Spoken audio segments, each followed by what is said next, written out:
Au terme du prime de Noël des 12 coups de midi ce dimanche 24 décembre, l'équipe menée par Jeff Panacloak et composée des maîtres de midi Eric, Bruno Touchezé et Xavier a remporté l'émission.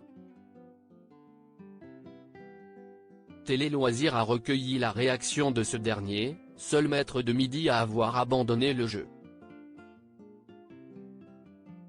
Le prime des 12 coups de Noël a accouché d'une victoire facile pour l'équipe de Jeff Panacloak. Ce dimanche 24 décembre, TF1 proposait son traditionnel dérivé des 12 coups de midi pour célébrer les fêtes de fin d'année. Et si la bonne humeur et les sourires étaient au rendez-vous, le suspens l'était beaucoup moins. En effet, l'équipe composée des anciens maîtres de midi Eric, Bruno Delille et Xavier n'a laissé aucune chance à celle de Bruno Ourcade, Paul Elrarat et Emilien, l'actuel maître de midi du jeu quotidien de la Une. Xavier, le presque imbattable ancien champion de la Une, seul à avoir abandonné le programme en cours de route, n'a pas caché sa satisfaction après la victoire de son équipe. Il s'est confié auprès de Télé Loisirs. C'était les jeunes contre les vieux, Xavier, les 12 coups de midi, sourit en repensant à la composition des deux équipes des 12 coups de Noël Télé Loisirs. Vous n'aviez pas pris part à la compétition l'an dernier, il avait une épreuve spéciale. Note de la rédaction. Aviez-vous été frustré? Xavier, ce n'était pas frustrant, c'était même valorisant puisque j'avais ma manche à part. En revanche, je préfère participer à l'ensemble du prime, comme les autres. Je trouve ça plus sympa et amusant de jouer au jeu. Les 12 coups de Noël demandent-ils une préparation particulière? Je ne révise pas pour le combat des maîtres, donc je ne vais pas le faire pour les 12 coups de Noël. Il rit. En plus, le but est de s'amuser et de rapporter de l'argent au Resto du Cœur pour en faire profiter à un maximum de personnes et aider le plus de gens possible.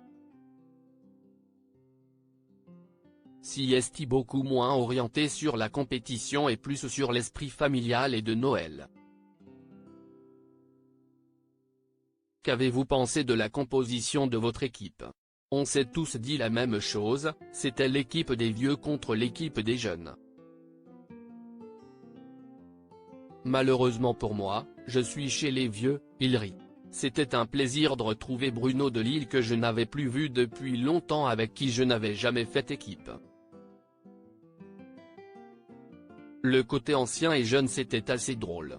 On a fait respecter le bénéfice de l'âge. Xavier, les 12 coups de Noël, se réjouit de la victoire de son équipe menée par Jeff Panacloak. On vous sait compétiteur dans l'âme.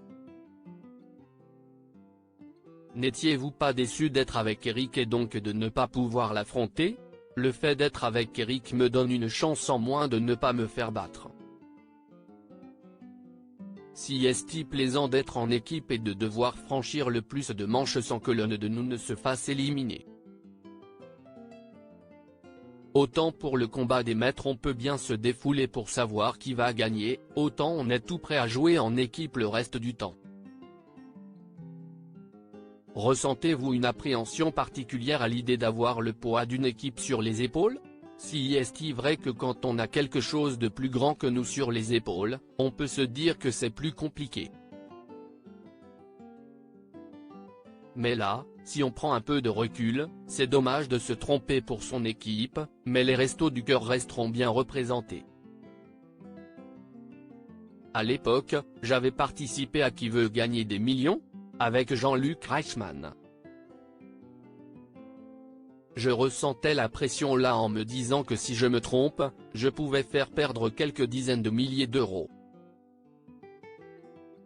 Qu'avez-vous ressenti après la victoire de votre équipe? Je me suis dit qu'on avait fait respecter le bénéfice de l'âge, il rit.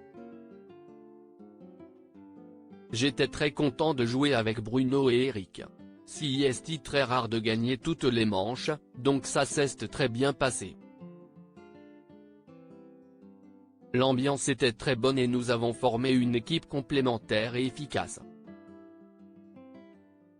Elles sont plus compétitrices que nous. Xavier, les 12 coups de midi, évoque le comportement des personnalités des 12 coups de Noël. Comment était Jeff Panacloak? Votre capitaine? J'ai déjà eu l'occasion de jouer en équipe avec lui et c'était déjà mon capitaine. Ça s'était déjà bien passé, et là ça s'est encore très bien passé. Je le trouve toujours aussi sympathique. Le seul petit bémol est que je le trouve assez rapide sur le buzzer. Il veut vite prendre la main, il rit. Comment se comportent les personnalités en général?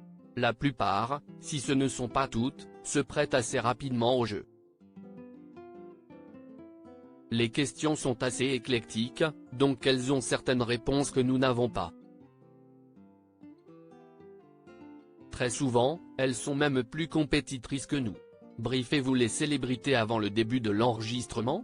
On essaie de les briefer, même si c'est un bien grand mot, et de leur rappeler les différentes règles de l'émission.